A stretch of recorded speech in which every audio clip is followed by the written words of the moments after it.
मैं हमेशा से इंडिपेंडेंट होना चाहती थी। मुझे बहुत शौक था कि मैं पैसे कमाऊँ। इसी वजह से मैं बच्चों को ट्यूशन पढ़ाती थी। एक दिन एक बेवा औरत अपनी 8 साला बच्ची को मेरे पास ट्यूशन छोड़ गई। वो बहुत ज़्यादा गरीब थी, इसलिए मैंने इसे फ़ी सबीलिल्लाह पढ़ाना शुरू कर दिया।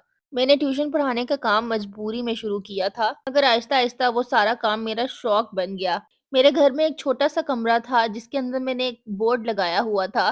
फर्श पे चटाई बिछाई हुई थी और बच्चे वहाँ मेरे पास पढ़ने आते थे। कोई 5वीं जमात का, कोई 8वीं जमात का, कोई 7वीं जमात का। फीस ज़्यादा नहीं लेती थी क्योंकि मुझे पता था मोहल्ले में ज़्यादा मालदार लोग नहीं रहते। एक दिन मैं दोपहर में बच्चों को ट्यूशन पढ़ा रही थी कि मेरे दरवाजे पे दस्तक हुई। मैंने बाहर जाके देखा तो एक औरत जो कि दुबली-पतली थी, अपनी 8 साला बेटी को लेकर मेरे दरवाजे पे खड़ी थी। बच्ची ने सफ़ेद रंग का फ्रॉक पहना हुआ था और बच्ची बहुत ज़्यादा खूबसूरत थी। उसकी माँ ने मुझे झिझकते हुए कहा, "मैं अपनी बेटी को ट्यूशन पढ़ाना चाहती हूँ, क्या आप मेरी बेटी को ट्यूशन पढ़ा देंगे? दरअसल मेरे पास फीस के पैसे नहीं हैं। मैं एक गरीब और बेवा औरत हूँ।"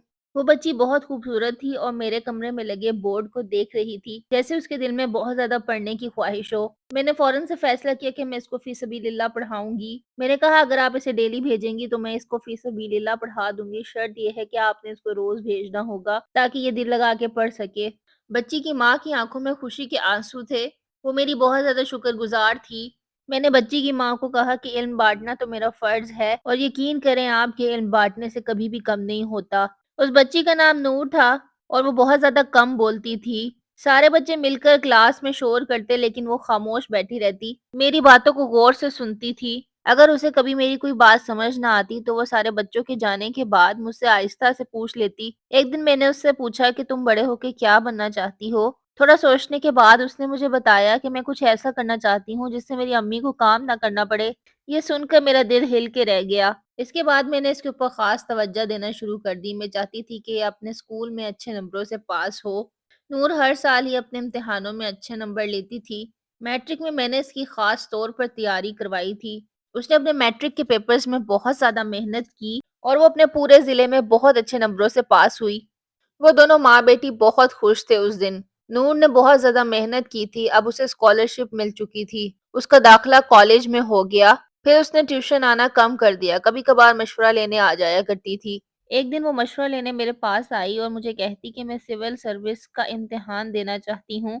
तो मैंने इसे हौसला दिया और कहा, रास्ता मुश्किल है लेकिन नामुमकिन नहीं है। ज़िंदगी बहुत तेज़ रफ्तारी से चल रही थी। मेरे हालात भी अब बदलने लगे थे। मैंने बच्चों को ट्यूशन देना कम कर दिया था। अब मैं भी बहुत अच्छी जॉब करती थी, मेरे हालात काफ़ी बेहतर थे। नूर से राब्ता भी कम हो गया था। कभी-कभार ईद पर पैगाम आ जाया करता था। इसकी माँ भी बीमार रहने लगी थी और फिर एक दिन मालूम हुआ कि उसकी मदर की डेथ हो गई है। मैं जब जनाज़े में गई तो मैंने नूर को बहुत ज़्यादा मज़बूत पाया। उसकी आँखें सुर्ख़ थी लेकिन वो सँभली हुई थी। फिर बाद में पता चला कि वो शहर छोड़कर चली गई है। मैं नूर को कभी-कभी याद करती और दिल ही दिल में उसके लिए दुआ करती। वक़्त गुज़रता गया, देखते ही देखते 20 साल गुज़र गए। अब मेरी हालत भी कुछ ठीक नहीं रहती थी। मेरे बालों में सफ़ेदी आ चुकी थी और एक नई नस्ल मेरे सामने बैठी हुआ करती थी। पुराने शागिर्द कभी-कभार मुझसे मिलने आ जाया करते थे। ज़िंदगी बहुत तेज़ी से गुज़र गई थी। इन्हीं दिनों मेरे अपने बेटे ने यूरोप में मुलाज़मत के लिए अप्लाई किया था और कुछ अरसे बाद मेरा भी वीज़ा लग गया था। मैंने भी यही सोचा कि अपने बेटे के पास जाकर आराम से अपनी बाकी ज़िंदगी गुज़ारूँगी। जब रवानगी का दिन आया तो दिल बहुत अजीब था। अपना मोहल्ला, अपना घर छोड़ना आसान नहीं होता। एयरपोर्ट पर जब रस्मी कार्रवाई शुरू हुई तो अचानक से थोड़ा-सा मसला बन गया। कागज़ात में कुछ मामूली सी गलती थी। ऑफ़िसर ने कहा, सिस्टम में रिकॉर्ड मैच नहीं हो रहा। मुझे एक कोने में खड़ा कर दिया गया और मेरा दिल तेज़ी से धड़क रहा था। मैं सोच रही थी कि अगर आज सफ़र मनसूख हो गया तो मेरी सारी मेहनत ज़ाया जाएगी। उम्र के इस हिस्से में इतनी भाग-दौड़ मुझसे नहीं होगी। उस टाइम मैं बहुत ज़्यादा परेशान हो गई थी। इतने में सामने से एक इमिग्रेशन ऑफिसर आती हुई दिखाई दी जिसकी चाल में एतमाद था। उसने मेरा पासपोर्ट पकड़ लिया और इसे गौर से देखने लगी और फिर एक नज़र मुझ पे डाली। वो मुझे पहचान चुकी थी कि मैं उसकी टीचर हूँ। उसने आहिस्ता से मास्क हटाया। जब मैंने उसे देखा तो मैंने भी उसे पहचान लिया। मेरा दिल एकदम से रुक गया। मैंने फट से पूछ लिया, क्या तुम नूर हो ना?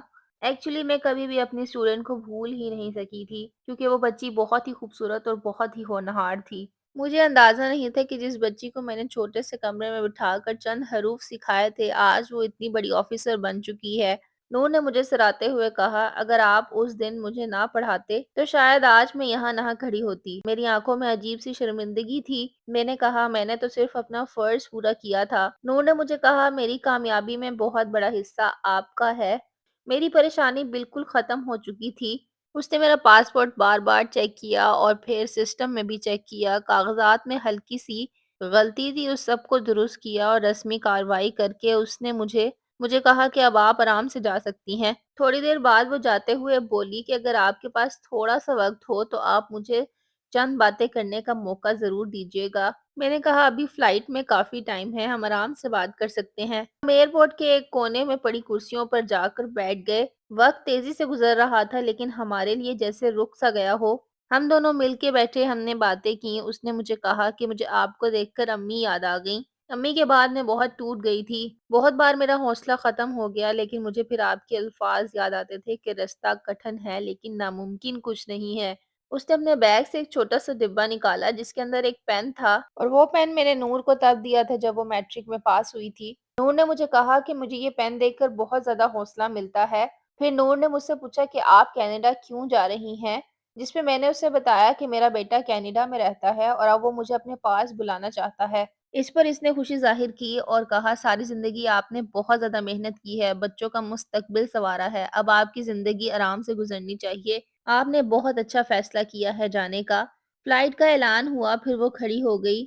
میں نے آہستہ سے اس کے سر پر ہاتھ پھیرا اور اسے بہت ساری دعائیں دی۔ جب میں فلائٹ پہ بیٹھی تو میں اس کے بارے میں سوچنے لگی، اگر میں اس دن اس کا ہاتھ نہ تھامتی تو شاید ایک بہت ہی زیادہ ٹیلنٹڈ بچی اپنی تعلیم مکمل نہ کر سکتی۔ میری آپ لوگوں سے گزارش ہے کہ آپ کسی کی بھی مدد کرنے سے پہلے سوچا نہ کریں۔ اگر آپ کے پاس استطاعت ہو تو آپ غریب بچوں کی مدد ضرور کیا کریں۔ کبھی کبھی انسان کے چھوٹے سے فیصلے کسی کی پوری تقدیر بدل دیتے ہیں۔ کینیڈا پہنچ کر بھی میں نور کو اکثر یاد کیا کرتی تھی۔ میں نے کینیڈا میں رہ کر بھی بچوں کو مفت پڑھایا۔ میرا بیٹا کہتا تھا، اب آپ کی آرام کی عمر ہے، لیکن مجھے پتا تھا کہ میرا سکون اسی میں ہی ہے۔ میں اللہ کا شکر ادا کرتی ہوں کہ اس نے مجھے کسی کی زندگی میں روشنی ڈالنے کا وسیلہ بنایا۔ میں آج بھی جب اپنے ماضی کو یاد کرتی ہوں تو وہ چھوٹا سا کمرہ یاد آتا ہے، وہ چٹائی، وہ پرانا بورڈ، دروازے پہ کھڑی ایک بیوہ عورت جس کی آنکھوں میں امید اور خوف تھا۔ اگر میں اس دن اس کے اوپر دروازہ بند کر دیتی تو شاید میری زندگی بھی اتنی مکمل نہ ہوتی۔ آپ یقین کریں، نیکی کبھی بھی ضائع نہیں ہوتی، وہ کسی نہ کسی صورت میں آپ کے پاس لوٹ کر ضرور آتی ہے۔ یہ ایک ایسی کہانی ہے جو کبھی بھی ختم نہیں ہو سکتی۔ یہ ہر اس بچے کے ساتھ جاری ہے جسے آج تعلیم کی ضرورت ہے۔ اگر آپ ایک ٹیچر ہیں یا آپ کے پاس اتنی صلاحیت ہے کہ آپ بچوں کو پڑھا سکیں یا ان کے لیے کچھ کر سکیں تو آپ کو ضرور کرنا چاہیے۔ میں اپنی ویڈیوز کے ذریعے آپ کو یہی پیغام دینے کی کوشش کرتی ہوں کہ اپنی آنکھیں کھولیں، اپنے ارد گرد دیکھیں، چھوٹی چھوٹی نیکیوں میں اپنا حصہ ڈالیں اور اپنی زندگی کو آسان بنائیں۔ اللہ تعالی ہم سب کو نیکی کرنے کی توفیق دے۔ کہانی اچھی لگی ہو تو کمنٹ باکس میں آمین ضرور کہیے گا، اور میرے چینل کو لائک، شیئر، سبسکرائب کرنا مت بھولیے گا۔